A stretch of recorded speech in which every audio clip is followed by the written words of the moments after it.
আমি এসএসসি পরীক্ষা 2026 এর শিক্ষার্থী। বিসমিল্লাহির রহমানির রহিম। এসএসসি পরীক্ষা 2026 সমাপনী ও দোয়া অনুষ্ঠান। এখানে উপস্থিত প্রধান অতিথি, বিশেষ অতিথি, সম্মানিত প্রধান শিক্ষক ও আমার শ্রদ্ধেয় শিক্ষক শিক্ষিকাবৃন্দ এবং আমার সামনে উপবিষ্ট সকল শিক্ষার্থীকে জানাই আমার পক্ষ থেকে শুভেচ্ছা ও সালাম। আসসালামু আলাইকুম। অত্যন্ত দুঃখ এবং ভারাক্রান্ত মন নিয়ে বলতে হচ্ছে যে আজ আমাদের বিদায় অনুষ্ঠান। যদিও আমরা মনে করি এটা বিদায়ের আনুষ্ঠানিকতা মাত্র, কারণ চিরতরে হয়তো বিদায় নেওয়া কখনো সম্ভব হবে না। দীর্ঘ 12 বছর ধরে এ প্রতিষ্ঠানে পড়ছি আমরা। এ প্রতিষ্ঠানের প্রত্যেকটি শিক্ষক শিক্ষিকাবৃন্দ আমাদের অত্যন্ত দক্ষতার সাথে পড়িয়েছেন এবং শিখিয়েছেন, যা আমরা কখনো ভুলব না।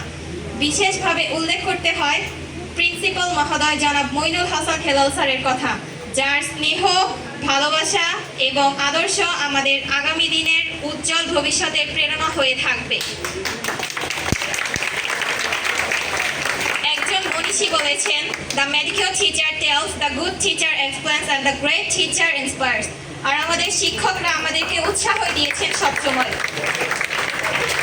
ইচ্ছে না থাকা সত্ত্বেও আজ এ প্রতিষ্ঠান থেকে বিদায় নিতে হচ্ছে, কারণ আমরা আমাদের জীবনের একটি অধ্যায় সমাপ্ত করে আরেকটি নতুন অধ্যায়ে যাওয়ার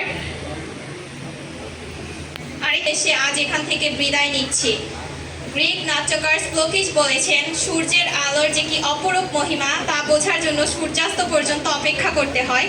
ঠিক তেমনি এই দীর্ঘ শিক্ষা জীবনে আমাদের শিক্ষকরা আমাদেরকে নানা শাসন ও বারণের মধ্যে দিয়ে রেখেছেন, যা সাময়িক বিরক্তিকর হলেও আমরা তা বিদায়ের মুহূর্তে এসে বুঝতে পারছি তা কতটা দরকারি ছিল। তাই আমাদের আচরণে যদি কোনো শিক্ষক শিক্ষিকাবৃন্দ কষ্ট পেয়ে থাকেন কিংবা আমরা যদি কোনো ছোট অথবা বড় ভুল করে থাকি, তাহলে আমাদেরকে ক্ষমা করবেন। বিনীতভাবে ক্ষমা চেয়ে নিচ্ছি সকল শিক্ষার্থীদের পক্ষ থেকে। এই প্রতিষ্ঠান এবং অত্র প্রতিষ্ঠানের শিক্ষক শিক্ষিকাবৃন্দের দীর্ঘায়ু কামনা করে আমি আমার বক্তব্য এখানেই শেষ করছি। আসসালামু আলাইকুম। ধন্যবাদ সবাইকে। সম্মানিত উপস্থিতি, এই পর্যায়ে আমাদের মাঝে পরীক্ষার্থী বড় ভাই বোনদেরকে শুভেচ্ছা বক্তব্য রাখার জন্য আমাদের মাঝে আসছে ঈশান্তা, দশম শ্রেণী বিজ্ঞান বিভাগের ছাত্রী ঈশান্তা।